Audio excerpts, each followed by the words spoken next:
साईं इन सिमनाले जे लाइ असां त दाहूं कूकूं करे बीह रहिया आहियूं। सभिनी जेके बि सिमनाला आहिनि, जेको बि मथां सिमनालो त अचे पियो हिन खां दुमाले खां, उहो 12 पोइ उन 60 वटां 61 वटां 64 वटां वञी डिगड़ी क्रॉस करे वञी पुराण में थो पए।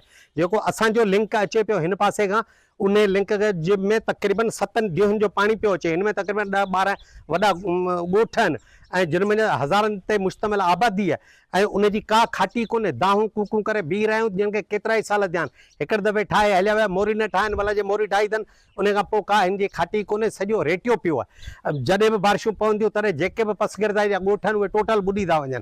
ऐं हींअर बि कंडीशन इहा आहे, हींअर बि केरु अचे कोन थो, को धणी कोन थो थिए। हींअर असां वस वारनि खे चयो पिए आहे, हाणे असां त इन हद ताईं जो 2-3 ॾींहंनि में सोचियो अथऊं त कोर्ट में वञूं ऐं उते अप्लाई करियूं ऐं हिन LBOD वारनि खे चऊं त बाबा हीअ बि त जेको सो हाणे इन में रुॻो को ॻोठ कोन था ॿुॾनि, उन्हनि में ज़मीनूं हज़ार एकड़ ॿुॾे थी ऐं उन्हनि में किरोड़े अरबे रुपए जो नुक़सानु थिए थो। बीठल फसल कमंद, माना त कमंद केॾो ॾुखियो फसल आहे, माना त जेको पाणी खे बर्दाश्त करे थो। फुटी ते त रुॻो बारिश पए थी उन महिल सड़ियो वञे, पर कमंद जेके आहिनि हिते पाणी बीहण जे करे कमंद बि सड़ी था वञनि, फसल सड़ी था वञनि, आबादियूं तबाह थी थियूं वञनि। एॾा पाणी बीहनि था, न को था उहे निकिरनि, न को था नेकाल थियनि ऐं ॿियो को नेकाल कोन्हे इन सिमनाले जे। ऐं सिमनाले जी का खाटी कोन्हे, इहो ओवरफ्लो थिए थो ऐं उन खां पोइ काहे थो पए ॻोठनि में, ॻोठनि जा ॻोठ जेके वोड़े थो छॾे।